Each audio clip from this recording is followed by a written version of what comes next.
Welcome to the dream team of Cincy Jungle. We are accompanied by the dream team, the force like no other. We've got Anthony Cosenza, AC Slater. We got Matt Minnick. We got John Sheeran. And we got my partner, Ace Boogie from New Stripe City. Because a lot of people have seen us in different, and I'm Zim WhoDey. And a lot of people have seen us in so many different facets and so many different ways on Cincy Jungle or just Cincinnati Bengals sports stuff. If I can get you guys just one by one, Ace, you can start us up, then AC, then John, and then Matt. Just tell everybody where can they find you guys before we get into this Dream Team Part 2. Yeah, you can find me at New Stripe City on YouTube. You can also find me on YouTube on the AFC North Talk. And, of course, you can also find me on the Orange is the New Black podcast on the Cincy Jungle podcast. I'm Anthony Cosenza. You can find some of my stuff on cincyjungle.com, and the YouTube channel is the Orange and Black Insider. So check that out if you would. And I'm on Twitter at CJAnthonyCUI. cincyjungle.com for the real stuff. Add John__Sheeran on Twitter for the stupid stuff. Yeah, I got the Chalk Talk on Cincy Jungle podcast and Chalk Talk videos, breakdowns on the OBI YouTube page. And I am Zim WhoDey. You can just go to zimwhodey.com and find out anywhere that I could be, whether it's social media or anything like that. Throughout the course of this show tonight, I'm going to be talking to Anthony and Ace, and I don't want to ever put these guys in a box, but just know that Matt, I'm going to always call him the coach. So if you're looking for film study stuff, then I'm going to always reference him and just be like, hey, Matt, what are you seeing on this play or whatever? But don't think that that's all he does. John, same thing. He's going to break down analytics. I'm going to be asking him for big number stuff. I'm going to be asking for the stuff that I have no time to do. Anthony is always the even kill person that's always going to keep me grounded because I go on these crazy takes where I just think that the whole world is going to either crash or either the Bengals are going to take over it. Ace is the king of YouTube. So if you're looking for YouTube stuff or you got time, like just outside of your normal day, make sure you always, just check out New Stripe City because nobody puts out that much material on YouTube right now, period. Not for Bengals, period. But the first thing I want to do is get into this thing. We had this thing lined up a little bit different than I think what we're probably going to get into. But the Bengals-Steelers game is so hot right now that it just would be so silly for us to pass up this opportunity to talk about the game. On top of that, we have the signing of Tack that was recently released from the Falcons. What was that? Yesterday, right? And so the Bengals claimed him off of waivers. I think the Raiders put in a claim for him as well. Just share your thoughts with us, guys, on Tack. I want to ask Matt, have you seen anything on film? Have you seen anything beyond PFF or anything like that stands out to you?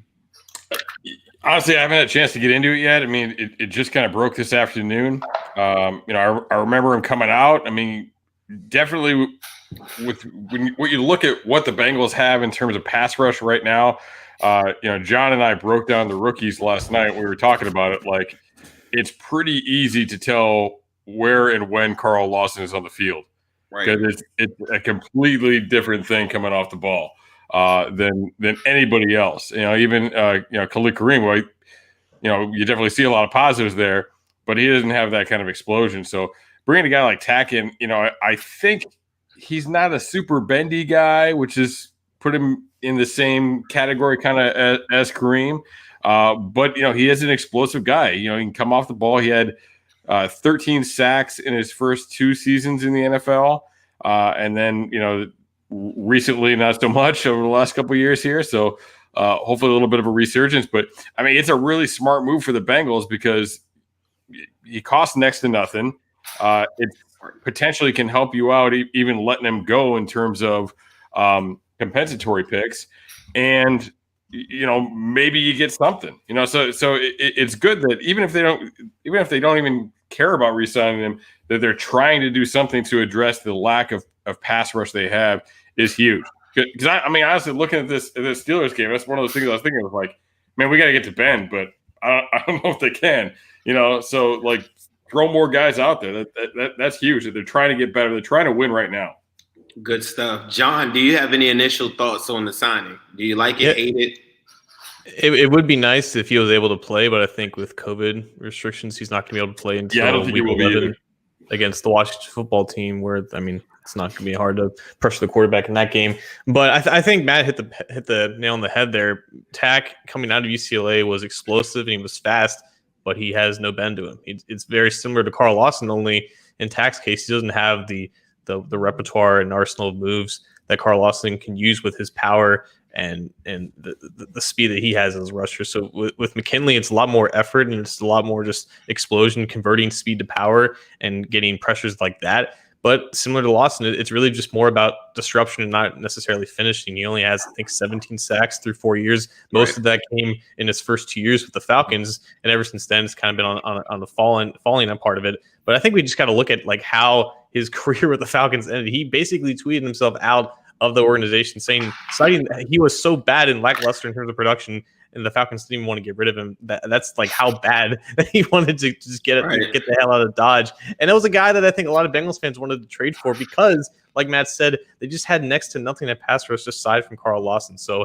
it adds a dynamic of explosion, athleticism that they needed. I'm just not sure how much of an impact he can make in terms of actually finishing some of these sacks and creating negative plays from a pass rushing standpoint. But it does bode well for them to at least try to see what he can do. Maybe he can work out like a 1 year deal during the offseason if he takes these 7 games that he has and strings together a few sacks. But it's definitely a low risk, high reward signing, and a signing that they should have made. For sure. And AC Slater, you got any thoughts on Tack?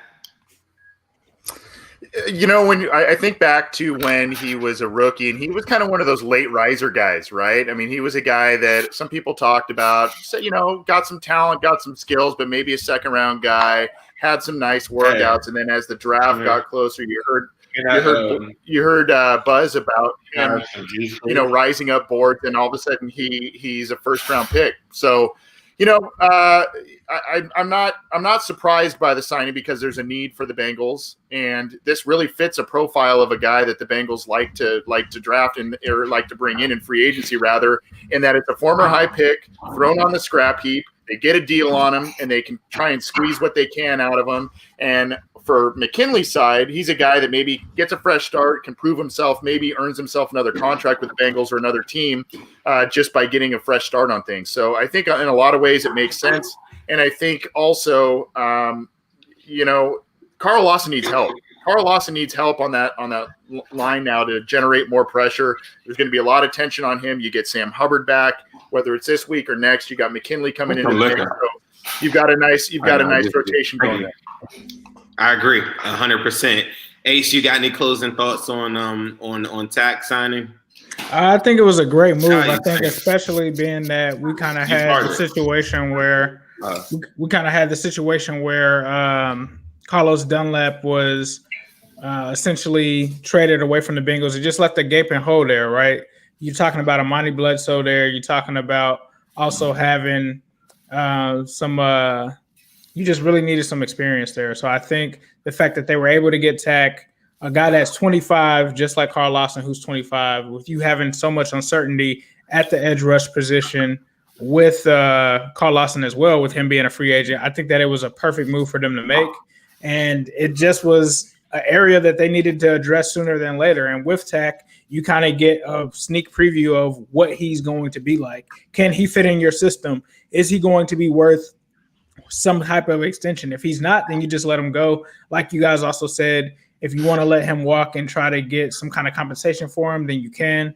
But if not, then it's not really a losing situation. It's kind of a win-win situation, and you kind of get to see what you have there, and you kind of get to kick the tires on them. So I think that it was a good move by the Bengals, and we'll have to see how it works out moving forward. What do you guys think about this? A lot of people were saying that they're playing it for the long game and that could potentially get a compensatory pick for him. Do you think there's any validity to that? Anyone can chime in. I'll say this. If I were to guess even before this day, I would assume that they're going to let Carl Lawson test free agency. And I think they're already planning on getting a compensatory pick for him. In my mind, this almost feels like a guy that they can try out for 7 games. And if he does pretty moderately well for them. They can re-sign him and essentially replace Carl Lawson with him. I don't think that they're in a position where they can expect anything more than like a 7th or maybe just a 6th round compensatory pick for McKinley, even if he does relatively well. I don't think he's going to have that much attraction on the free agent market, but they might be already just planning on going forward in 2021 without Carl Lawson, and they're looking at McKinley as a guy from that same draft class, the same age, has a similar skill set, who could potentially replace him and do the things that they wanted him to do. So that's kind of what I was thinking from that, but obviously we don't know their long-term plans for Lawson and obviously with McKinley, but I'm not so sure they're going to get any type of compensatory pick for McKinley. For sure. I mean, one of the comments that I was saying, a lot of Bengals pessimists, they were saying that they felt as though, well, we'll wait and see how it turns out and stuff. For me, overall, no matter what happens, I just applaud the effort. And I think from the front office, like, this is something totally different than we're not accustomed to seeing, by them just stacking up talent. If it doesn't work out, it doesn't work out. But just the fact that we're actively going and getting Spain, we're trading for Finney, we're making moves like this and putting in a waiver claim for attack is a big deal to me. And I think it's just a time. It's a sign of the change of the times. And I think that Joe Burrow puts a lot of institutional pressure on the organization to go get those guys. Now, moving forward, coming up on Sunday, we got to talk about the game. We got flexed into to the primetime spot later in the game. A lot friendlier for West Coast guys like yourself, Anthony. I guess I'll start with Ace. What are your initial thoughts coming into this game? I know before we had talked off camera, on camera, about being very fearful of this game. Has anything changed your mind to make you feel like you might be a little bit more confident? What are some big things that you're going to be looking for on Sunday? Yeah, I definitely think things have changed since then. I think at that point the sky was kind of falling, and it was after that Ravens game, right? Because to me, the Ravens have never had a great pass rush. That's never been their strength. And the fact that they were able to get as much pressure as they did with that blitz made me worry about the Steelers, because the Steelers are the number 1 pass rush in the NFL. And you know, at the current time, I think our offensive line was definitely shaky. Burrow was getting hit. So that was a game at first I was not looking forward to. Obviously, there's been several changes, and I kind of talked with Matt about this as well, even when it comes to Jim Turner. Whatever he's done, I was definitely criticizing him heavily for sure. But whatever he's done within these past 3 games, he's really turned it around since that Ravens game. The offensive line has turned it around since then. Joe Burrow has bounced back to being Joe Burrow that he was before the Ravens game. That's really only been the only for sure bad game that he's had. And the fact that also the wide receivers right now are starting to kind of develop that chemistry and finally starting to get their identity of this offense, and are finally starting to flourish exactly how they really should. And so from that standpoint, and then also being on the AFC North talk, having to watch all of these games, which this is the first year that I'm doing it. I've never had to watch all of the divisional games. The Steelers are not really as good as their record indicates. There's been a lot of games that they've been in, the Philadelphia game, the Ravens game. There's a couple other games that they've been in that they probably should have lost. And so, like, I go right back to that Ravens game, right? Like, even after Lamar Jackson had 3 turnovers or 4 turnovers, however many it was, they only lost by 4. And they were still in a position at the end of that game to win the game. And I was just looking at it, and when he takes that shot there at the end to try to throw it into the end zone, I'm like, if that's Joe Burrow, that's probably like a touchdown. Like, that's probably a win. So I think now that I've actually watched Pittsburgh, I've watched our evolution over these last couple of weeks, like, it's eventually like Pittsburgh's not going to get lucky at the end of the game, and they're going to lose one. And I think that now is the best time, especially with Zach Taylor coming off a bye, when we saw what Zach Taylor did last year coming off a bye in terms of adjustments. So I think the confidence that we saw with the 0 sacks against the Titans, the combination of the Steelers kind of getting lucky, they're a talented team. It's not going to be easy. They could end up sacking Joe Burrow 10 times. I'm not going to say that that's not possible, but I definitely have way more faith now that the Bengals can at least split with the Steelers. I don't know if it's this game. I don't know if it's the game later on, but I definitely think that the Bengals can split with them. And I think that the Bengals are in a position now at 2-5-1 that they have to go out there and get a win. So I think right now I'm pretty confident in the Bengals being able to go out there and get a W. So are you saying this? Are you going on record of guaranteeing a victory? I will guarantee They said that that. one of the two games that we play the Steelers this season, we will win one. I think that we will split with them because of Joe Burrow. I think the Joe Burrow factor is definitely something that changes it. And interacting with Steelers fans and people that are knowledgeable with their team, they enjoyed playing against Andy Dalton because they never had fear from him. But they were worried, and they have been worried about Joe Burrow. We also learned that Mike Tomlin is very happy that Carlos Dunlap is not there. Matt, let me go to you. What are your initial thoughts going into this game coming up?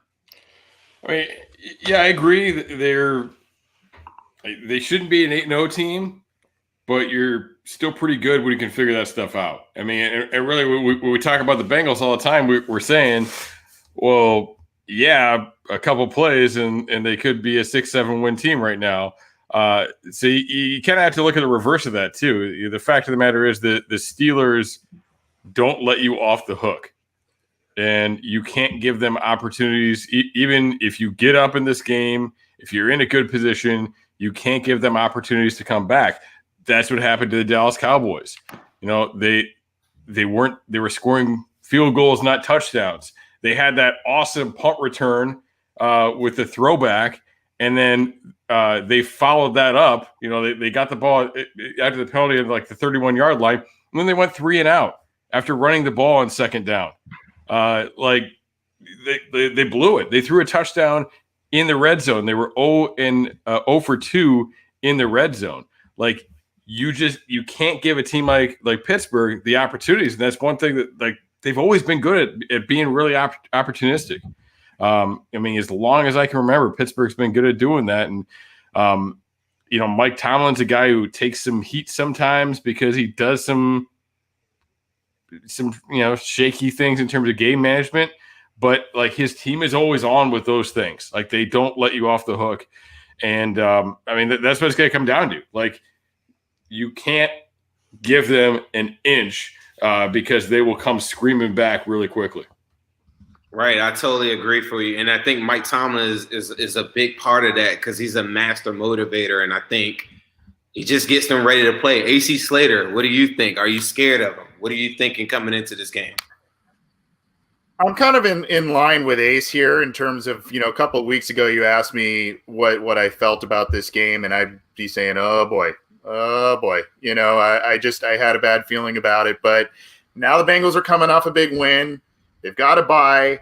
They have a couple of additions to their roster. One may not play this week. That even though we're excited about it, he may or may not play this week. But, you know, I mean, there are a lot of things, kind of some positive momentum going into this one. Now, that I don't know if that'll translate to a win, but as I've said, and unfortunately, I guess we're all still kind of in roster evaluation mode. Where's this team at? What do they still need to do in terms of next year and for the next couple of years to potentially prop open that championship window?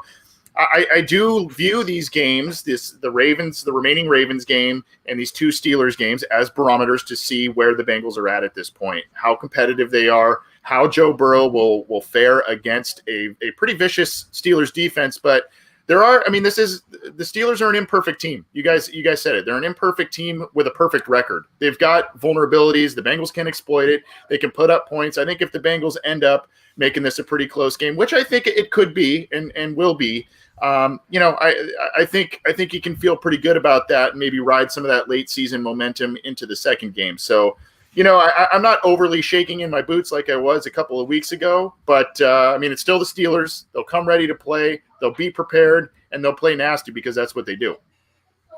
I agree.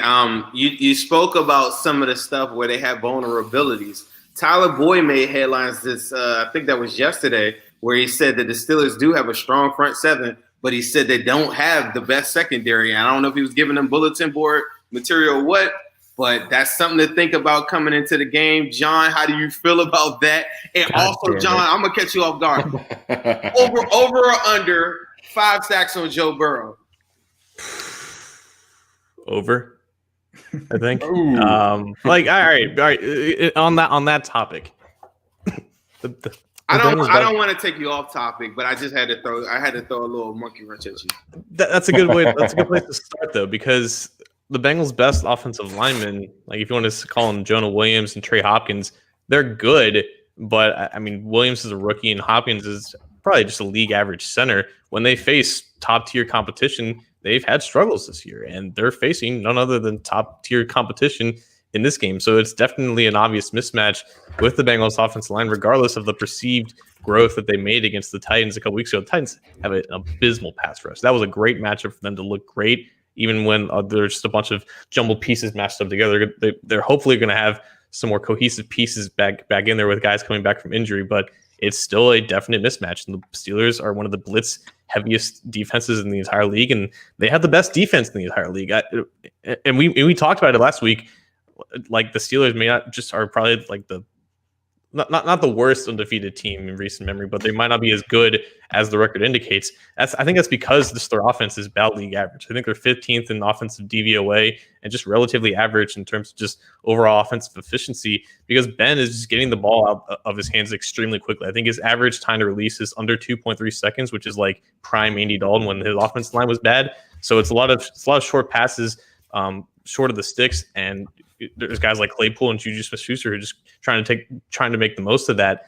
But it's still a team that can definitely just suffocate you and suffocate a Bengals offense that is still very much inconsistent, very dependent upon who they play. So regardless of the momentum that the Bengals have been building, and regardless of whether the Steelers are as strong as the record indicates, it's still an obvious mismatch from the most important position groups. I think Joe Burrow is going to play better in this game than he did against the Ravens a couple weeks ago, because he has more time and experience and film to watch to improve upon some of the similar things that he's going to face.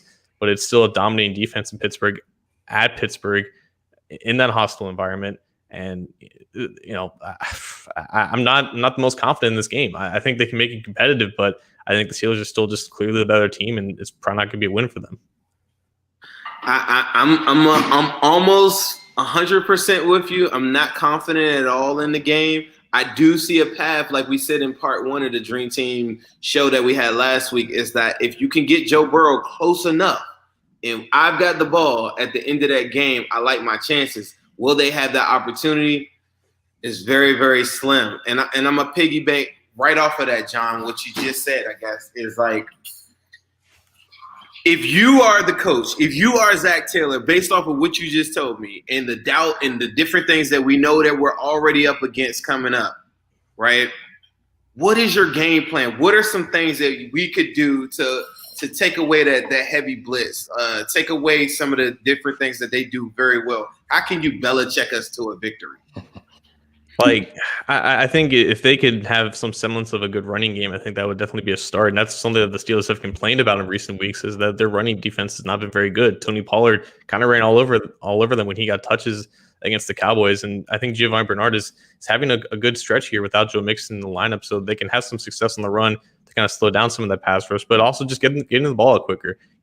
Getting these opportunities for Tyler Boyd and T. Higgins to get some run after catch opportunities on some of these short passes. Like, they definitely need to attack the ball down the field, because I think Boyd has a point where the Steelers secondary is not very strong, and there's definitely some weaknesses where they can catch him over the top, but those plays have to develop with quality protection, and you're just not going to get that for most of this game. Steelers are going to throw everything they have at Burrow. They're not going to want him to throw all over them in his first game behind field. They're going to try to make a statement. I don't know if they're going to go as far as try to go for his knees or something like that, but I mean, they're going to try to rough him up. And I think if they come out with the same game plan that they did against the Ravens, it's going to lead to similar results. So I think there's definitely going to be some growth there.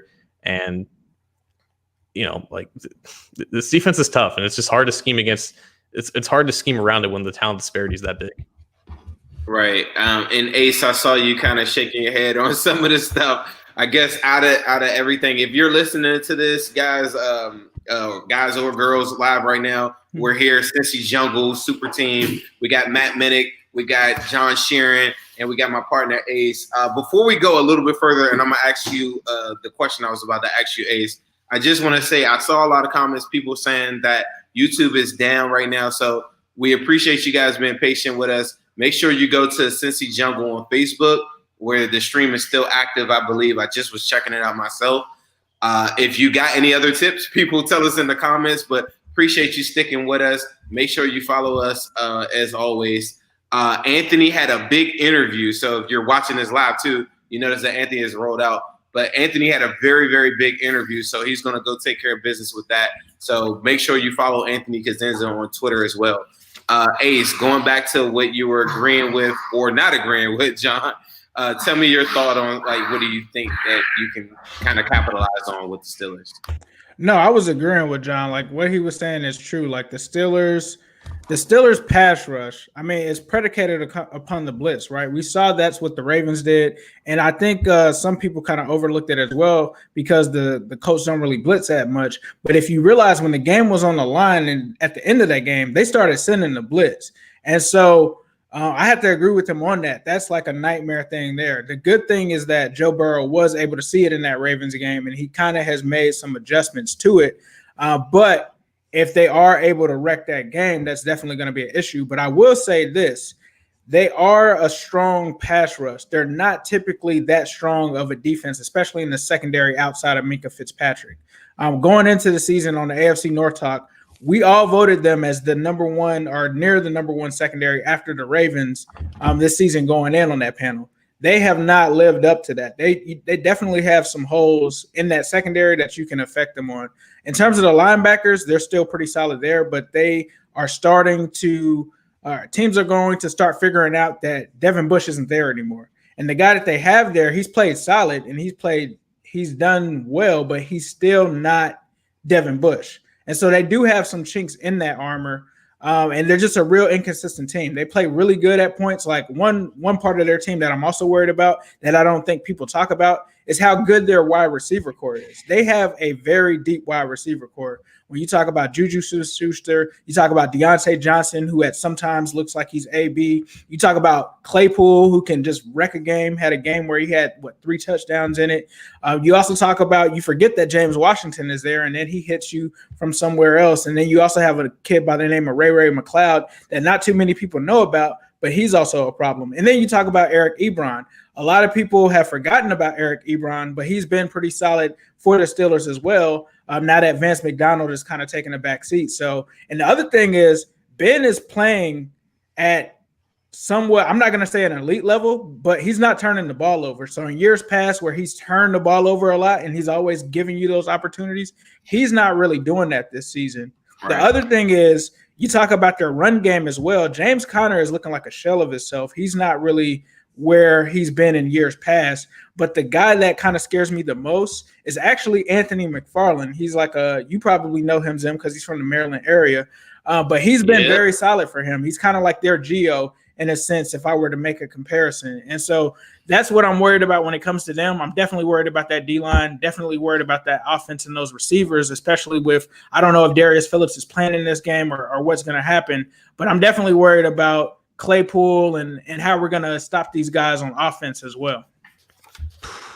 You mentioned Vance McDonald. I think he's still in COVID protocol. That was the main guy I thought. Yeah, but he's almost kind of like, and I was talking with Tony about this earlier. He's kind of like, it's almost kind of like Tyler Eifert, right? Last year when we had him. He shows flashes of Tyler Eifert, but he's not that 2015 Tyler Eifert. And that's what he kind of said is like the story with Vance McDonald. He just doesn't have it all there. And so now it's more so kind of like Eric Ebron. Right, I got you. And Matt, coach, what's the game plan, coach? If we're going into this thing, I talked to another coach, Hugh Jackson, the other day. He said the only message I would tell them, I asked him straight up. I said, what would you tell them? He said, I would tell them you're about to play the game of your life. And he said, I'm not even going to expand on that. So I'm asking you, coach, what would you do coming into the game of your life Sunday? Well, I don't know what I can tell you that Hugh Jackson couldn't come up with, but Shout out, I mean, look, they've got a lot of good pass rushers. Watt is the guy, but obviously, Tua can get it done. Bud Dupree can get it done, and really, like as I look at that, Watt's the guy I'm really worried about. Like the rest of it is like, I mean, they're good, but you can't worry about everything. So if Watt is on the edge, I'm chipping him every single flipping time. Like, I don't care. It's Sample. It's the running back. I don't care. I'm getting a little bit of help on him. I'm making plans. I'm trying to get rid of the ball as quickly as I can. When Watt is not on the field, he took about 88% of snaps. I was actually surprised by that. I think that he's taken 88% of the defensive snaps this year. I have a feeling that might be down in recent games because I only watched like the last, I think, 4 games. and it seemed like he was off the field. Maybe because I was looking for him. Maybe it's a mental thing, but it seemed like he was off the field more than I would want him off the field. So I mean, if he's not on the field, and or they did something that probably won't do to us, like where they put him in the middle, like for run fits basically.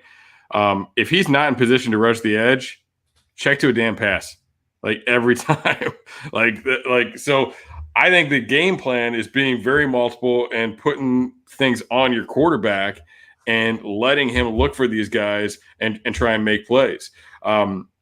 They have given some things up in the run game. We know the Bengals haven't been very good in the run game. We also know that all of a sudden they figured it out after the bye week last year in terms of running the football.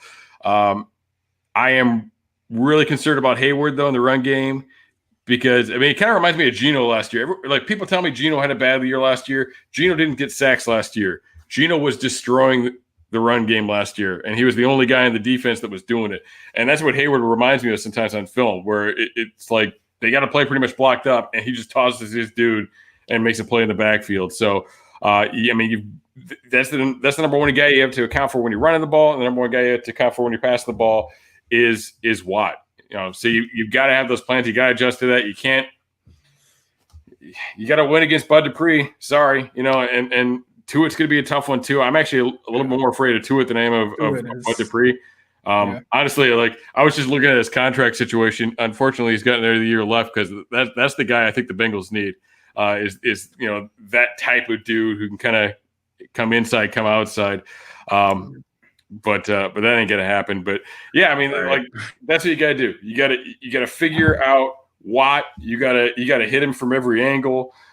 When you're attacking these guys, whether it's in the run game or not, like throwing different stuff at him, getting him from different angles is a huge aspect. And Watt cannot be ignored in the run game either, because I've seen a ton of times on film where they don't block him on the backside edge and he runs it down for a loss like every time. Like the dude is alive. Like he's going after you. You got to get a body on that guy. Man, you giving a lot of people. I feel like we could talk. You could literally talk an hour about their front seven because it's everything that every team would aspire to be. Just kind of talking a little bit of insight. I had a good talk with a member of Bobby Hart's camp today. He did say that he's very, very hopeful that he could play. He's not guaranteeing me that, but he said he's very hopeful. Which kind of leads me into my next question. You talked about like chipping, on TJ Watt. We're the offensive line. It's just no way to walk away from. We could talk about all the greatness of Joe Burrow and everything like that. I think I've done that for the whole entire season. If we're coming into this game, Ace, what's the lineup? Given what we know, Jonah was practice limited today. I thought that he might play, but say he doesn't play. What's the lineup? I've thrown this out to a bunch of people. Like, what's the five that you go with? Like, is Mike Jordan at tackle? Like, who? Like, what do you do in this situation?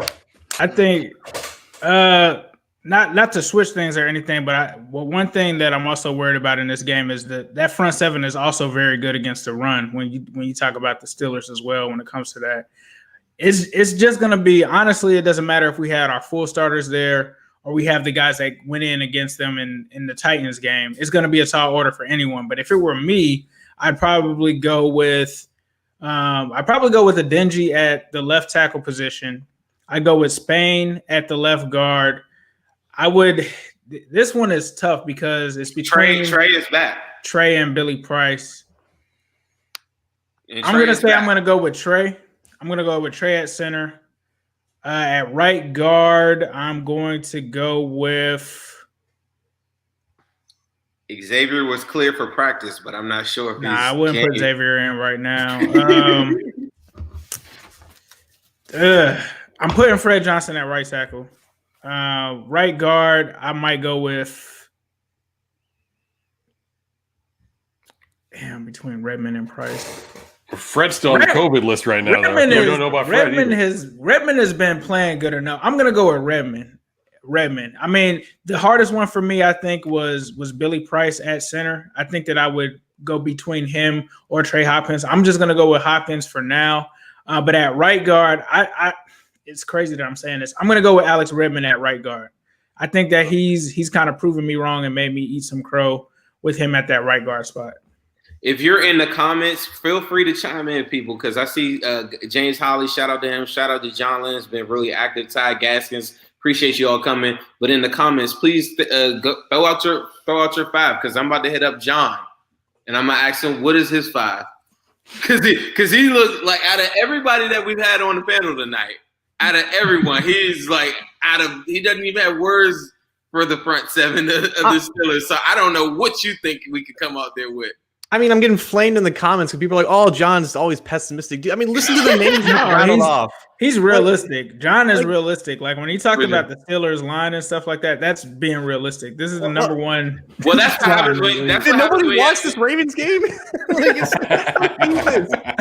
And the Ravens aren't even nowhere in the league of edge rushing when it comes to the Steelers. Like they're not even good at that, and they did amazing in that game just by blitzing. So, John, when you have a skull in the background, it's going to kind of put a little bit of doubt. John is just being a realist. But honestly, I feel the same way. I think a lot of people are so used to me being so hype about different things, and I've been selling everybody on.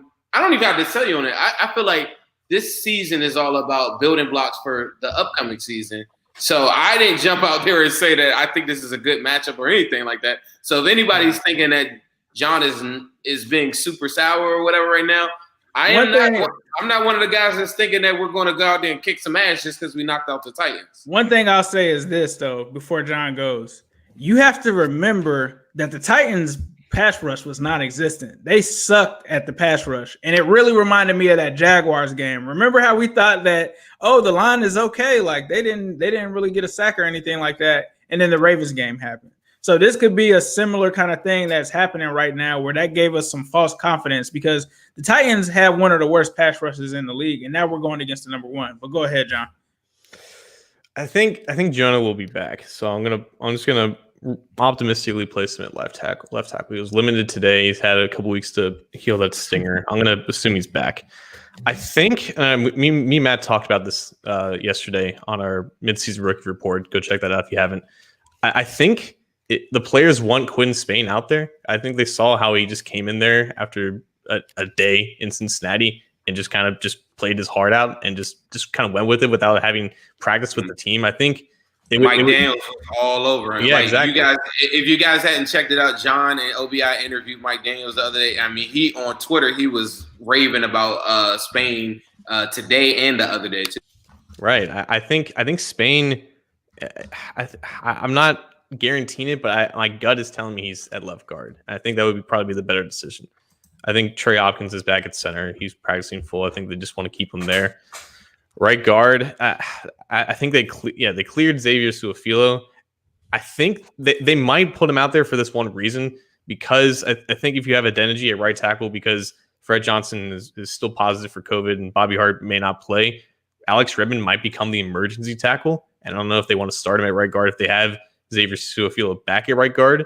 So I'm assuming that Bobby Hart is not playing since he didn't practice on Wednesday, and I think they're going to have Adeniji at right tackle. So it's a toss up between Redmond and Su'a-Filo. I would probably rather have Su'a-Filo out there, even though he hasn't played in a while. But I think they're gonna want to have Alex Redmond be the emergency tackle because they don't have a backup tackle on this roster, and I think they just kind of put Su'a-Filo back in there. Well, they did just sign O'Shea Douglas to the practice squad. Oh God!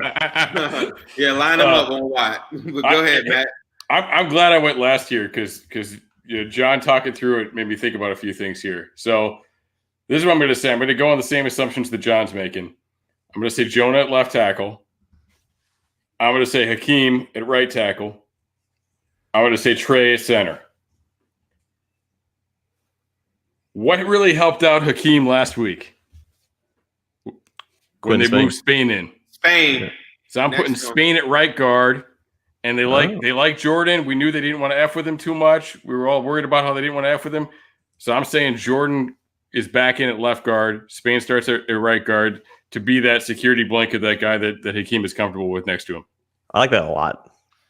You talk about musical chairs. I'm gonna just I don't even at this point. I'm so fearful. I'm at the point where I don't even think it really matters. They really just got to come out there just busting ass, honestly, like how they did last week, and just go with who's ready to go.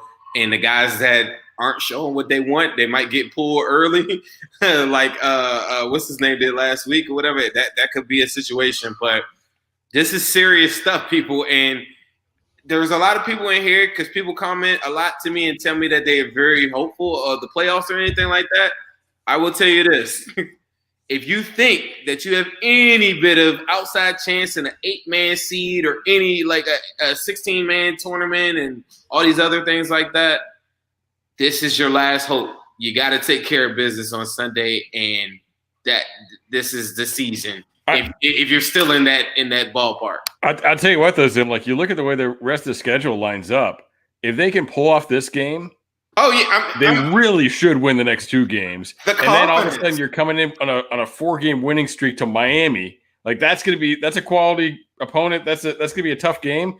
But if you're riding that high into that game, and then you still got the Cowboys and the Texans right before the next time you see the Steelers. So I mean, like they could go on a run if they can get this one. They could definitely go on a run. Do you think 8-7-1 gets you into the playoffs as the number 7 seed? I don't know. It's so hard to predict because we've never seen a 7 seed before. Right. You know what it kind of seems like in the league right now, though. You know how when everybody does their like game by game predictions and they post them, and like everybody's got like the top 2 teams are like 12-win teams, and then like the teams they don't like are like 1 or 2 wins. You know, like it's like nobody thinks about that. You're going to have some random chance, and there's going to be more teams in the middle. Like they're all really good or all really bad. I kind of feel like that's how the league is right now.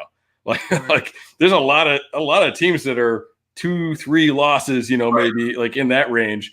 And then there's a bunch of teams that are really bad and are, you know, 0-1, you know, kind of range. And I mean, even right now, you look at the Bengals with 2 and a tie. They're not that far down the pecking order. They showed them as in the hunt for the playoffs on ESPN the other day. I posted that on my story today. People is that you? Okay. You're dreaming. But the reason I think we might have a different look at it is because everyone here on this panel, and probably most of the people that are here in the comments, have seen all of our games, and they don't look like, you know, like I watched the Patriots get the doors blown off of them. Like with the exception of the Ravens game, I mean, don't you feel like, you know, like the whole saying is you are what your record is or anything. I don't feel like that is who they are right now. I really don't. I mean, on one end, but then the other end is like, yeah, these are the growing pains, and this is what you deserve based off of what you did. You couldn't hold the lead, different things like that. But just seeing how they lost, I think, might change like how we view them. Except John, who just is just all the way like. Seven. John's like, no. Honestly, they could have just won 1 game. They're lucky to get 2. Right? It's like, no, I'm just messing with them. But I mean, you know, when you look at the repetition of it and how they've done historically in 1-loss games, it's certainly it doesn't look good. You know, it's certainly not a good sign. But I think at the same time, like you could call it regression to the mean, if you will, but I think at a certain point you just have to learn how to win those close games. Facts. And sometimes things just suddenly click for teams. And as much as you want to like. I don't know, like it's sometimes like the corny movie moments like that you think never happen in real life kind of happen, and it's just like something a switch goes off, you know, left side, strong side. Now we're not going to lose another game. So sometimes those things can happen, you know, and I mean honestly, this could be a situation. I don't think the Titans in that situation. They needed to get a win before the bye week to have a chance to do anything, I think, in the second half of substance. But yeah, I mean, if they can get this win, if they can knock off this you know team, an 8-0 team, regardless of whether they should be or not, you know, national television, the Steelers, who we all have a mental block on, if they can do all that thing, like all of a sudden you're getting like great buy-in, and everybody's on board with anything the coach is saying, and you could be rolling a little bit then. So sometimes that stuff happens, and all of a sudden things aren't a problem anymore. But right. you don't know. Let me ask you this, Ace. Do you feel like because Matt's talking about like them getting on the road, right? Just go back to how we felt or how you felt coming out of the Titans game, right? Right. Do you think it was a good thing that we went into a bye week and maybe got some of these guys ready, or do you think that they could have rolled off of that momentum, or are you at the point where you just don't even think it matters if they come in there head down and just go to work on Sunday and then get a win? It is what it is. Like, do you think the bye kind of hurt them? No, I actually think that the bye came at the right time, especially with all of those offensive line starters getting hurt at that moment. I think that was the perfect time. I think it was the best time to get Joe Mixon back healthy and just all the injuries that we've dealt with. I think that it was just a good time for them to end it on a positive note, to get that win against the Titans. And then the other thing that's also hovering in the background is there was the Carlos Dunlap kind of breakup and stuff that happened too, and you're kind of coming fresh off of that. So I think it was the right time to have that, but it was also important for this coaching staff, and that's what gives me some confidence moving forward, because this last 8 stretch of games, this is literally Zach Taylor's like career right here, right? Like if the Bengals don't win in this stretch, or they don't have, let's say they don't go win 6 of 8, right? If Zach Taylor wins potentially 2 or 3 games total for this season, there's going to be a lot of talk about, is he the guy going forward? But if they can win 6 out of these last 8, you got to keep Zach Taylor after that. There's no way that you can get rid of him, with a record like that. But if he doesn't string together wins, then that's going to be an issue. And I have to say myself, you already know, Zim, I've been super critical of Zach Taylor. That has definitely quieted down the last 4 weeks. Like his play calling has improved. I've liked some of the things that he's done. He's starting to win, I think, not only the fans over, but also this front office. But at the end of the day, he's got to get W's. So this stretch is definitely important for him. I think everybody feels good right now. They get their ass kicked on Sunday. I think I think the seat's just as hot. Which leads me. It's a very hot and cold fan base. Like we have real emotional highs. Hell, before the Titans game, Jesus Christ, you're about ready to pack his bags. Oh right, yeah, right. Oh yeah. I mean, to me, Xavier Su'a-Filo was one of the good signings in the offseason. If you throw him into the game, let him get a penalty, let him fall, let somebody get a sack on him forever in this fan base. That's why I rely on guys like Matt and John to like kind of give me like some critical like game film or like some numbers or something. Because the fan base will gear in on one person and literally say, like, that's the guy that we want. And I think it's warranted with Zach Taylor, and it's also warranted, with several people on the staff, because even if they were to pull off this crazy victory on Sunday, even if they did have a pretty good rest of this back half of the season, the consistency that you saw from a regime like Marvin Lewis and stuff is just not there, like in year 2, like right now on so many different fronts. Because why would it take them so long to have a Titans game like that? Like, I don't think that narrative changes to me. I guess moving into that kind of moves into my next segment, and Ace, I'll let you comment on that. But the next segment is we got to put on our GM hats, because I think collectively, I don't know, do y'all want to talk about like predictions on score? I am not there. Okay. All right. So we're filming this on Wednesday. So games on Sunday. I'll give guys some time to get there, look at some more stuff. Ace, you had a comment. I'm sorry. Yeah, the one thing that I will say when we're comparing Zach Taylor to Marvin was like super stubborn. So like if there were things that he had, issues with, he wasn't really open to kind of self-evaluating himself. He would always make comments like, we know what we're doing here, this and that. Like one thing that I will say about Zach is if there's a weakness or something like that, that's an issue, he will actually try to like approach it and fix it. Like even with Lou, like I think there was one point in that game, in the Titans game, where we were just expecting the Lou Anarumo defense to like collapse. And I like remembered the camera panning over to the sideline and seeing Zach Taylor, who is never, I personally have never seen him talk to the defense outside of last year when the linebackers were messing up. He went over to like Lou and like said something to make sure that they were on the same page. So that's the one thing I will say that gives me some confidence in Zach Taylor is if there is a weakness or there is a struggle, he actually makes like a collective effort to try to fix it. Right. Yeah. And I wasn't saying that from a standpoint of I think Marvin Lewis it was the right decision. Let's make that clear. Like it was the right decision to move on from Marvin Lewis. But some of the things like week to week basis, I think we're still struggling with primarily the offensive line early in the year, and those are their guys. Right. I just want to add to that too. So the big difference between Marvin Lewis and Zach Taylor, like at the beginning of Marvin Lewis's career, is Marvin Lewis was Eric Bieniemy.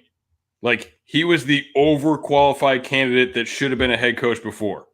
Like that was an all-star candidate. You know, he had that great Ravens defense. He couldn't get a head coaching job. He left. He went to Washington for a year.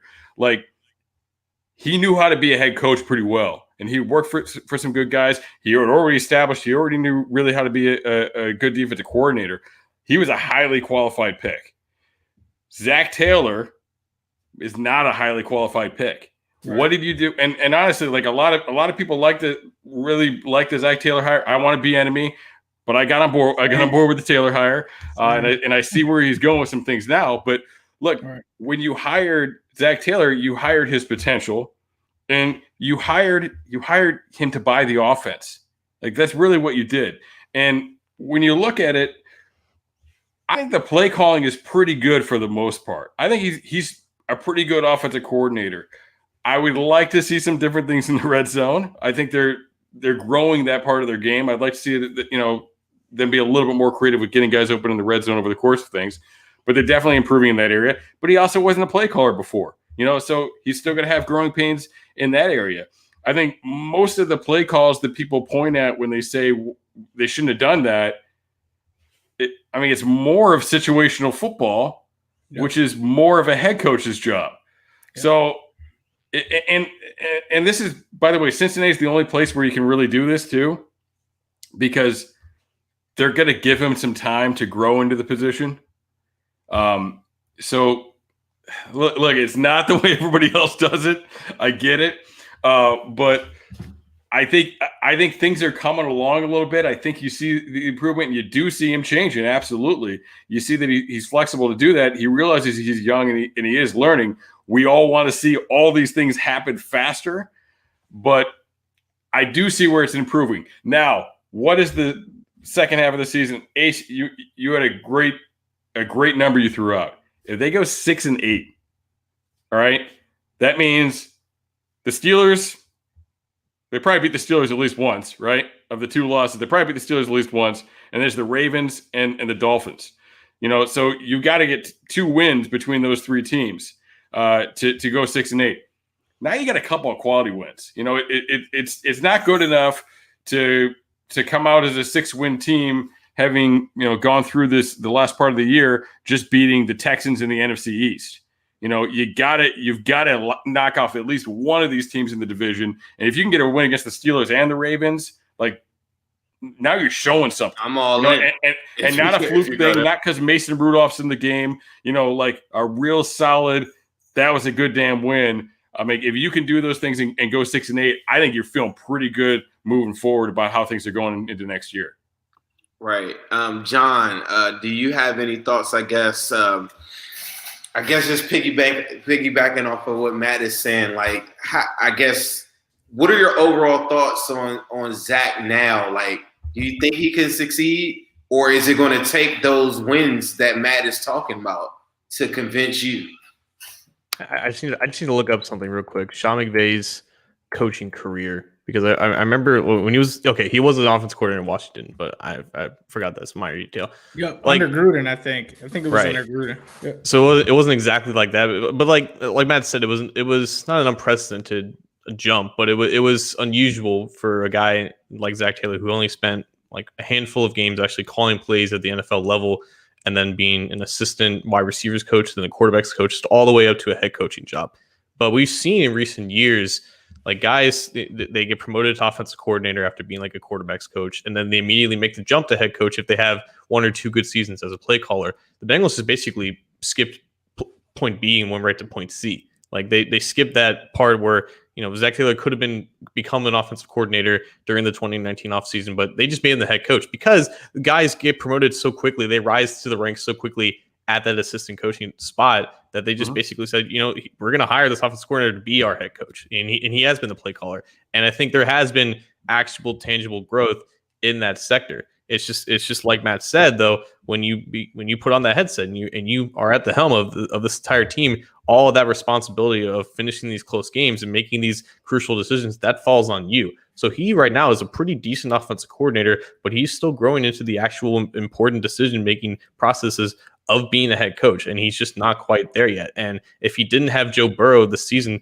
he probably doesn't have 2 wins. Like that's just how important the quarterback position has been, and that's why it was so bad last year when you had a terrible one in Andy Dalton, or a guy playing as bad as Andy Dalton did.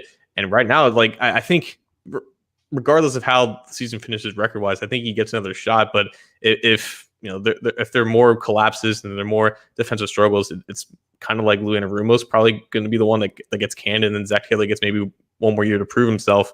Because, Anarumo it's almost like the same thing. Anarumo's a good assistant coach, but he just happens to be calling the plays for defense. He just might not be at that point yet, and he needs all the help on the field that he can get, because now for 2 years in a row, he's had injury issues that, he's had to struggle filling in those personnel gaps, and it's just been a struggle for him. So it's very similar for both of them in terms of them just being potentially quality assistant coaches, but just having a lot of responsibility, and they're still trying to manage that. With Taylor, at least he's like 15 or 16 years younger than Anarumo, so he obviously has more potential to grow for it. And I think the Bengals are in a good position where they have that guy already at head coach, and they don't have to worry about losing him or anything like that. So it's a process, but I think there are some positives to go off of.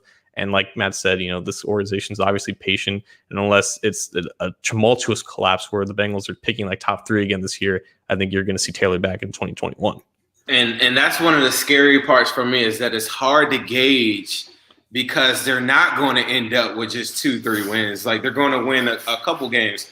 I think that they're kind of connected at the hip. Me and Ace started up this thing or credit Ace. I did a show like last year where I was saying I want Jim Harbaugh, and a lot of people were killing us because they watch college football a lot, and I was going back to the 49ers days or whatever. I say that to say this, Ace, do you think that there's any scenario, because I think, like John was just saying, Lou Anarumo is going to get the benefit of the doubt based off of DJ Reader injuries, the Dunlap saga, Hubbard being out half the year, all these different things that fell apart around him. He didn't have Trey Waynes as starting, quarterback 2, to start the year. I think, do you see any scenario where maybe the defense fails us in some instances, and maybe Zach gets another chance? For me, I personally think that they're connected at the hip no matter what. Like, if he's gone, he's gone. Like, the whole crew's gone. Yeah, I think if he's gone, like you said, his whole staff is out of there. In terms of Harbaugh, it's really getting even more interesting, because there was a report that came out last week that said that he is open to a return to the NFL. And I think with college football, there's a lot of factors, right? There's recruiting, there's all kind of different circumstances that are totally different from the NFL. And so for me, I kind of go based off of the NFL, because, and I always bring it back to this, because think about when Nick Saban was in the NFL as the Dolphins head coach. He was complete garbage. And he's one of the best college football coaches of all time right now. Spurrier too. Spurrier as well. Like, the Alabama coaching tree, or not the coaching tree, but the recruiting pipeline is just amazing. Everybody just goes there. So for me, like, the thing that I liked about Harbaugh is when he took over that 49ers team that were kind of in disarray, and he was able to bring that team and rise them up and take them to the Super Bowl. And I just remember, even after that, I think the biggest issue about Harbaugh and what makes it somewhat unrealistic is that Harbaugh's personality, with him getting into it with Jay York those last years with the 49ers, you could see him butting heads with Mike Brown. And so you could see that being a reason why that won't work. But if that weren't a case, I think that he's the perfect guy to bring in here because also when he got fired, if you remember, guys just started retiring. Guys wanted to leave the 49ers because he wasn't there anymore. Pat Willis retired in his prime. There were guys that wanted to like really leave the team because he wasn't there. So for him, I just think it would be perfect for us because this is a guy that used to be Andrew Luck's coach in college at Stanford. You know, he was able to really bring up Colin Kaepernick through the ranks as an NFL quarterback. He just had you still get that offensive genius, and then you also get a guy that's good with situational football and has had a track record of winning. But some of our fans just can't get past the fact that he's been at Michigan, and no one can win at Michigan. No one has won at Michigan, and I don't think even after Harbaugh, anyone at Michigan will win after that. So for me, like that's why I would want to bring in Jim Harbaugh, but we have to see how this plays out.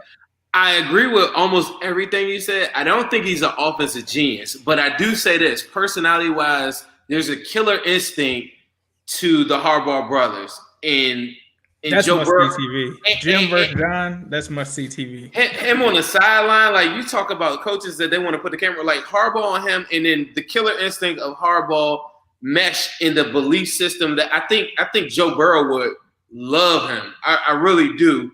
But as far as his offense, like I've seen his, I don't watch much college football, but it was a year or two ago they had a quarterback that they were kind of trying to hype up for a Heisman candidate. I forgot the guy's name, but the offense was complete trash. Now I'm not saying that that's all on Harbaugh. I think the biggest thing, like you just said, is that Harbaugh is not a good recruiter because I feel like he's so brutally honest from the things that I have seen from him. In college football, to me, is all about recruiting. I think that he was made for the NFL, and I think he could work.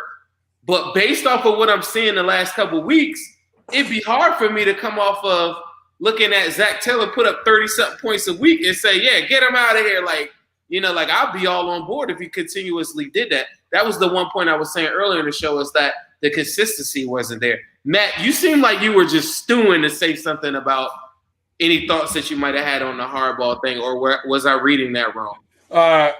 Yeah, I mean, we get lost in like recency with Harbaugh and honestly, he's done pretty well at Michigan. He's just not winning the games he needs to win to keep that job. You know, like overall, it looks pretty good, but obviously, he's not beating Ohio State.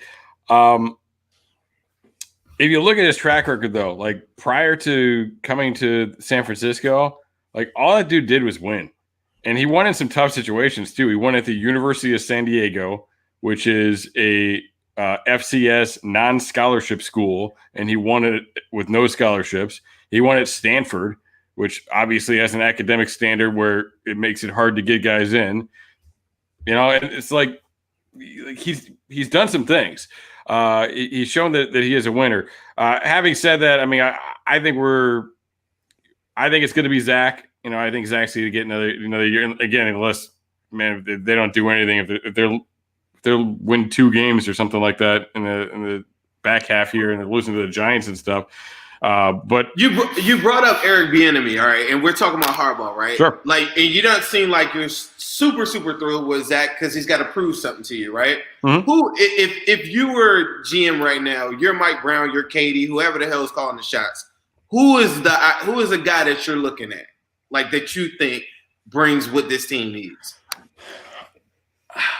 Did I put you on the spot? I will say I have you have never heard me call for anybody's job, and it's just my thing. I got it's just because I've seen a lot of guys get canned for really stupid reasons. I know some very good football coaches, and some of the best ones I know are unemployed. So you know, I don't like to comment on those things. Honestly, right now, I would roll with Zach Taylor because I do like the trajectory of things. You know, I do think he's coming along, and I think that's what you did. I think you bought the offense. I think you bought a guy that you knew you were going to need to develop. You know, this isn't about Lou Anarumo, but if they could have brought in a defensive coordinator who, a Jack Del Rio. He's got some personal issues that I'm not fond of at this point, but if they could have brought in somebody who had head coaching experience, a Wade Phillips, like one of these guys that you could lean on a little bit more for some of that stuff, I think that would have probably sped up his process. I think things would look a little bit better right now. Anarumo is not young, but basically they want young. Like they brought in guys with lesser experience, and they're rolling with it. So I don't know. Like I'm not one to pull out of a strategy that we haven't seen all the way through yet. I would roll with it for now. At the time I wanted Bieniemy and I wanted Joe Woods, who's now the defensive coordinator in Cleveland. Like that was the pairing I wanted in Cincinnati coming out. But we got what we got, so we'll see it, and we'll roll with it right now. And to kind of hit on what John was saying before, look, if you like Zach Taylor and you liked his offense and you wanted to create that sort of situation, you could have hired him as the offensive coordinator and brought in, Ron Rivera or, whoever, like an experienced coach. But what's going to happen?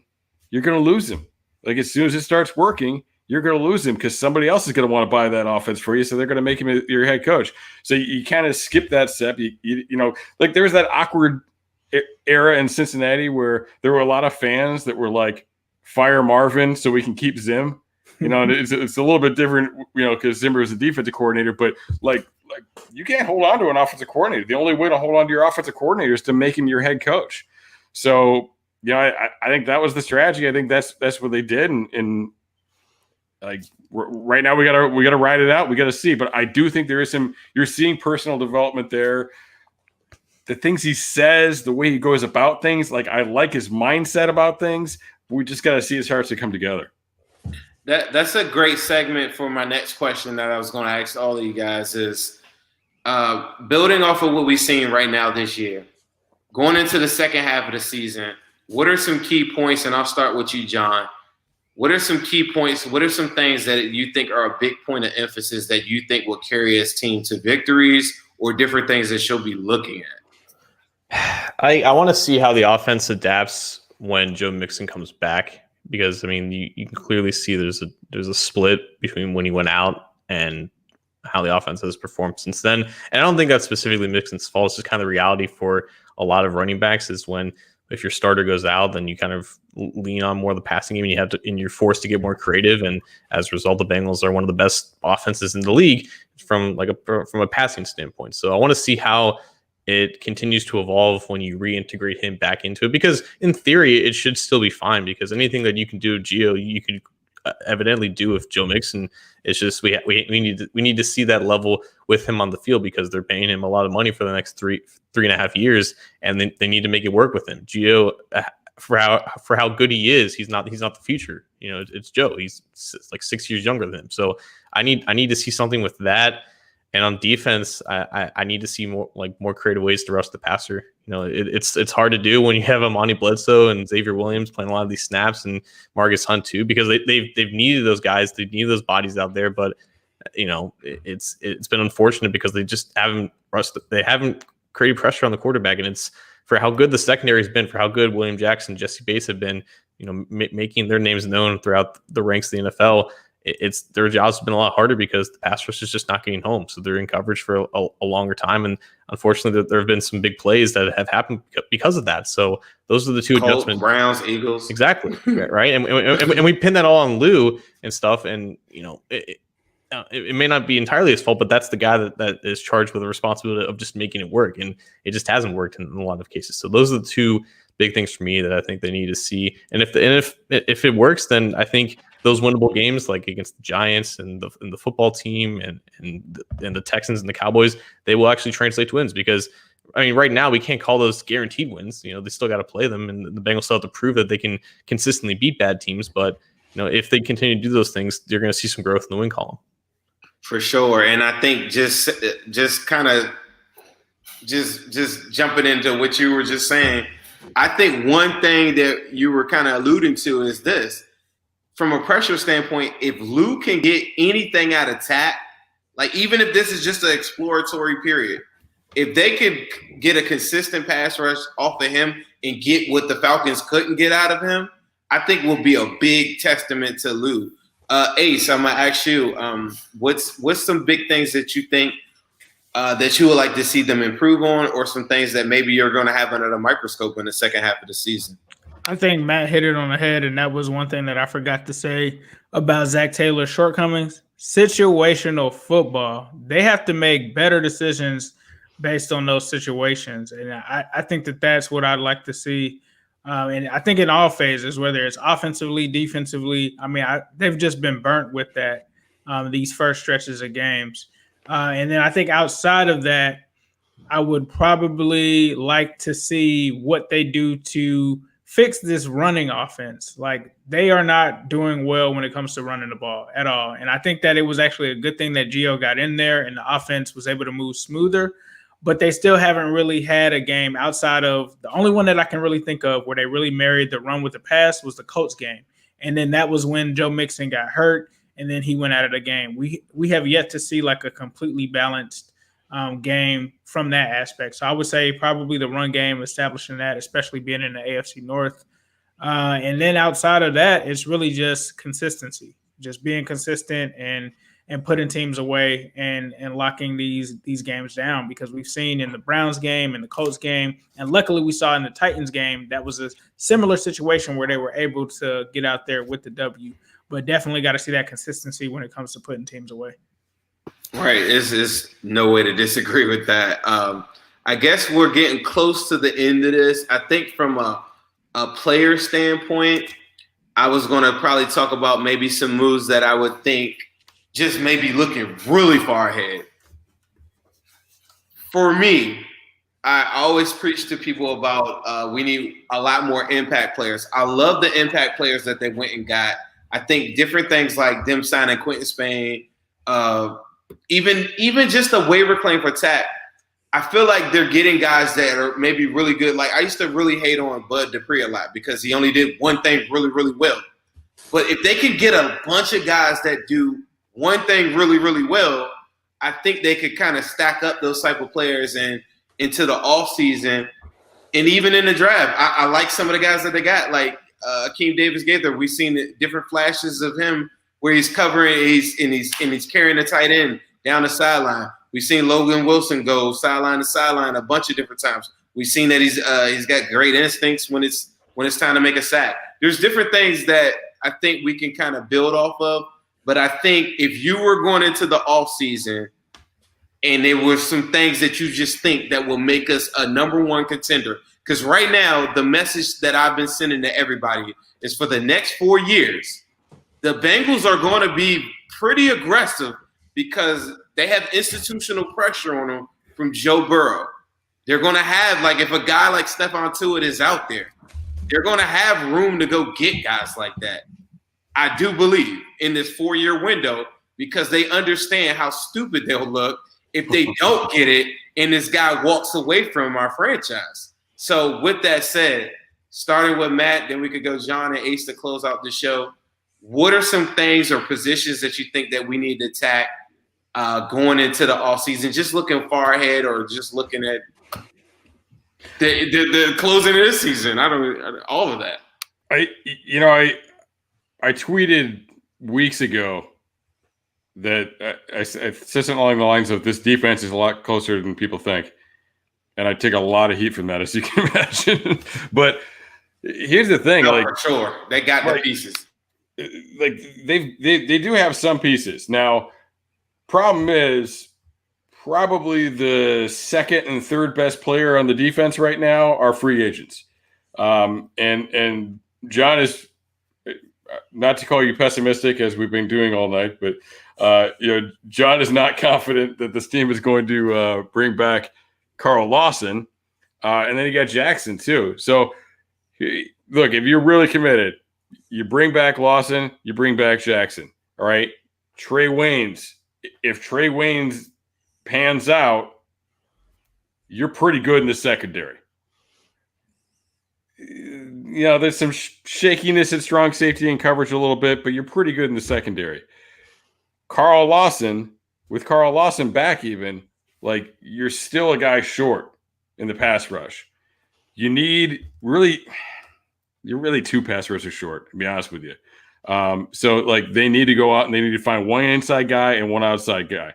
Hopefully Gio's contributing more inside next year, but you still obviously need a young guy to eventually take over for him. So like maybe it's a first round pick on a edge guy, because I think that could be a good spot for them to take an edge player, and then maybe it's a mid round pick on an interior guy who can get after the passer, but who you have to teach some other stuff to. I think you do that, you're going to be pretty good on defense. I think you got to figure out. Von Bell's looking a little better in coverage. Like, you just got to be smart and keep him out of certain situations. That would be a great place to find a dude. But I think you should be a pretty good defense if you're healthy at that point with those guys in there. So I think that's the big spot that you hit. And then you got to figure out the offensive line. So between really it's the defensive line, it's the offensive line. And between the two, right now, you've got a lot of guys to choose from in there. You look at that old line that against a not very good Titans pass rush played pretty well. You got all those guys, plus you got Kenny you just brought in, and you got the guys that were actually starting. So between that, 11 guys there, can we find 3 or 4 that can really play? We got one for sure. We probably got 2 with Trey. All right. But like figuring out the rest of it, and then where do you need to adjust that position and find other guys? So that's where it's a big tryout this year, is figuring that stuff out. And on the defensive side of the ball too, because like you've got a number of guys that you've brought in, who's worth keeping around. You talk about Bud Dupree and doing things really well. They've got a lot of guys who are pretty good at stopping the run and not anything else. So who's worth keeping there? Xavier Williams did some good things. Covington's done some good things. I don't know how much it's worth a roster spot when you get Tupou back in there.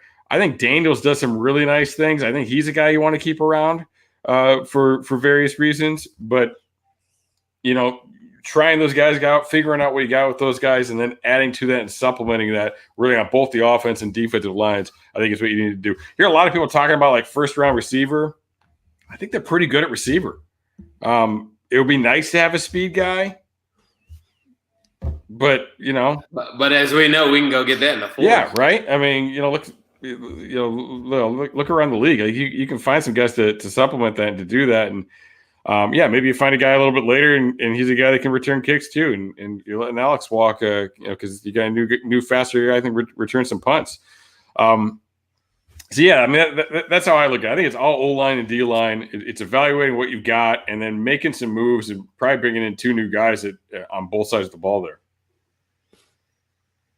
Okay, and John, you got anything that any target areas that you're looking at to improve this team, Mr. GM? Like, I've been at CJ since 2016, and that was the last year of Kevin Seidler and Andrew Whitworth. And ever since then, it's been hoping and praying on the offensive line. Every single year, it's like, this unit's more improved. We brought in some guys that we think have some upside. And it's all about if everyone hits their potential and they stay healthy, they can be decent. And it's never been that. That's never been the case. They need to enter the offseason with an actual plan of how to actually upgrade the offensive line. Because, you're right. Like, they have Burrow now. They have him for a guaranteed 4 more years. The last thing that they can do is watch him get hit 10 times a game every single week. If they don't solidify some of these spots, they have to actually go out there and get some confident guys. I don't know if they do that in free agency or if they attack it in the draft. Whatever the case may be, they have to be uberly confident and quality starters, 5 of them going into 2021. That is the number one goal. I think with how they attacked the defense in free agency last year, they might just put most of those funds this year into the offensive line and hope that guys like Reeder and Waynes bounce back and have healthy 2021s and kind of have a good return on investment with them. And also, I think you're looking at most of the in-house money being spent on the defense side of the ball with an extension for Bates, potentially either William Jackson or Carl Lawson getting a new contract before they enter free agency.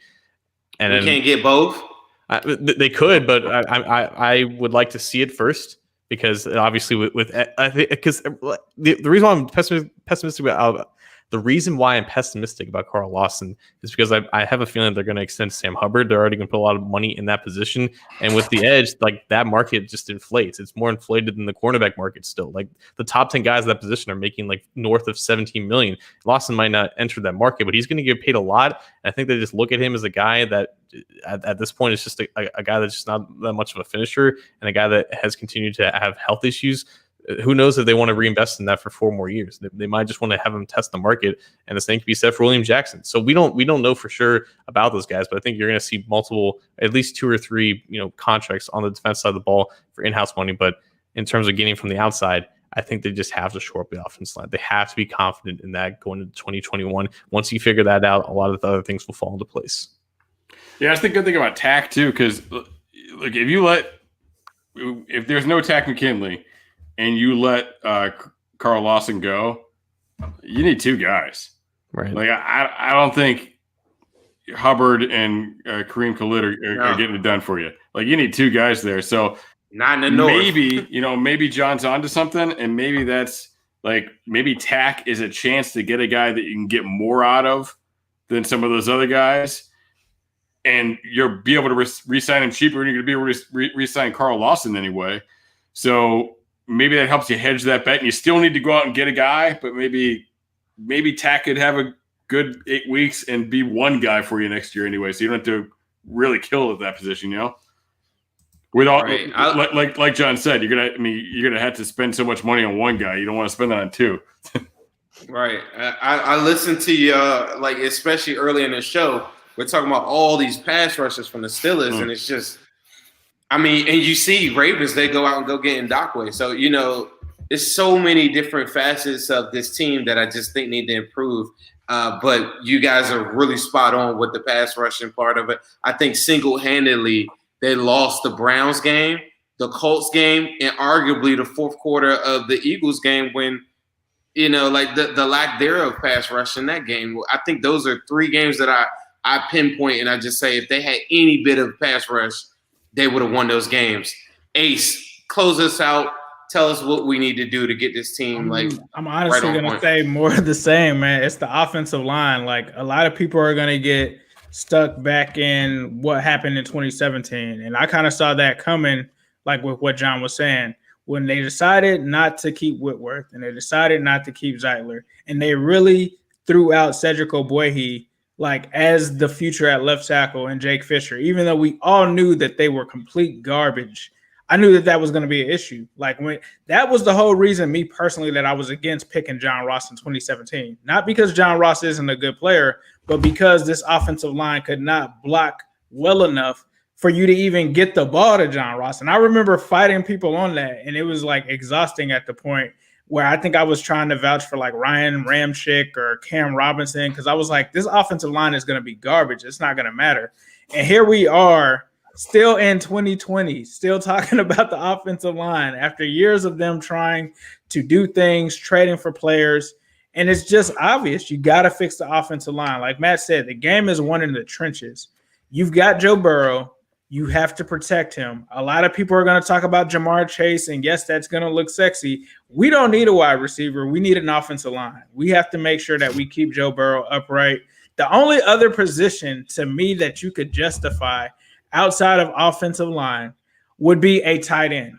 Tight end is the only thing. If you're going to get him a weapon, get him a tight end, because the tight end position to me has completely died since CJ Uzomah went down. And with him having an Achilles tear, maybe that's something that you can do in the offseason with free agency or something like that. I personally was a fan of them trying to take a flyer on Evan Ingram before the trade deadline. Obviously, that didn't happen. But I think that is the only thing outside of offensive line that I would really look at. Obviously, edge rusher, if Carl Lawson is to walk, or corner, you're really going to hurt there. But I think at the top of this period, offensive line. Get him as many offensive linemen as you can, whether that's through free agency, whether that's through the draft. Do what you can. Do what the Cleveland Browns kind of did for Baker this offseason with not only signing a guy in free agency, but also taking a guy in the draft as well. I think the Bengals need to do that and just build around that, because at the end of the day, you said it, Zim, your offense is your defense. Joe Burrow is going to be the reason that you win these games, and Joe Burrow is going to be the guy that's going to have to score in these games to beat a Pat Mahomes, to beat a Lamar Jackson, to beat a Ben Roethlisberger. So I think that's what you need, offensive linemen. For sure, man. There's a lot of people. I just want to shout out Steve Mars, Luke Torres. There's a bunch of people in the comments that have been saying some really cool stuff too. So I appreciate everybody coming into this dream team thing that we're doing. Anthony Cosenza had to go on Enemy Lines and interview Ike Taylor. Make sure that you all follow him. Make sure you follow John Sheeran with the OBI podcast as well. Matt Minnick, Chalk Talk. Ace and me do New Stripe City, or he does New Stripe City by himself, but we do Orange is the New Black podcast here. But I think we had some really cool stuff, some really good talking points. I'm glad we did this. If you guys didn't know, this was part 2 of the series that we were just trying to do, where we kind of combined forces from last week. And I think leaving out of it, I find myself agreeing with so much of what you guys have said, that I really wanted to take this time, this hour and a half now that we're almost about to hit, and just listen and kind of get some more perspective. Because so many different times I listen to myself tell people asking me questions all day, every day, and I have my own different things that I like to do. But I feel like I can take a bit and piece out of every single thing that you guys have said. So I'm very, very appreciative of that. Please, for one more time before we leave, make sure you let everybody know, starting with Ace, where they can find you at, John, then Matt. And then after that, we're going to say WhoDey and see you guys on Sunday. Yo, at New Stripe City on Twitter and Instagram, trying to build up those two. You can also find me at New Stripe City on YouTube. You can also find me on YouTube under AFC North Talk. It's a round table of AFC North YouTube guys. It's a very good time. And then obviously on the Cincy Jungle podcast with my man Zim WhoDey on the Orange is the New Black podcast. Mike D, San Antonio, nice. Yeah, I guess I'm up. Yeah, you go. What did Mike D say? Hold on. What happened? Bengals. Oh, okay. My bad, man. I just like seeing the San Antonio. Okay. Yeah, hey, I'm Coach Minnick on Twitter. Coach with an H, Minnick with an H. MINICH. Minnick. John __Sheeran on Twitter, cincyjungle.com. Why 2 underscores? Are you trying to hide? No, because hard to find. He doesn't want anybody to see him. John _Sheeran is like this account in Ireland with like 3 followers, and let's buy him out. I've reported him like 3 times. Honestly, I reported him. I tried to get him banned. We're gonna put some pressure on it. I'm dead ass serious. We're gonna put some pressure on his head. It's like, but no, like, and if you've never seen me, guys, this Ed Sheeran's cousin. Yep, it probably is like. Like outside of here, like I'm telling you, John doesn't really even want to be seen. If you really, really pay attention to his tweets, he's really just having a conversation with himself, and then people just chime in. With myself all the time. It's like sometimes it just happens to be on Twitter. Do you ever say anything with the hopes that you want a response? Rarely, I guess. I don't think I've ever seen you talk like you want a response. I think you're just talking to yourself, and then people chime in, and then you're like, "Hey, back up! I'm just talking to myself." Yeah, then they get mad, like, relax. I'm just thinking out loud. Yeah, right. Some people like. So for me, I like to talk a little loud sometimes. Tonight, I'm a little quiet because I'm getting ready. I'm saving myself and I'm preserving myself for 4:00 on Sunday. I hope you all have a great time. Make sure you all get around people that you love the most. I tell everyone that they say, how do you do this every Sunday, Zim? Get around people that you love before the game, after the game, so that if you do lose, it doesn't feel as bad. I talked to, what's our guy, Ace, he said his birthday's on Sunday. Damn, I wanted to tell him, shout out. But anyway, I told him that same advice. Make sure you guys don't put all of your emotions into the game like I do and be a crazy, insane person that's pissed for the rest of the day, even though I knew coming into the game that we were totally outmatched. But there is some hope. And if you've listened to this panel tonight, we've told you the keys to success. I hope that you guys have a great second half of the season. Make sure you follow every single one of these guys and Anthony Cosenza, who is on Enemy Lines right now, interviewing Ike Taylor. That's it for me tonight. WhoDey!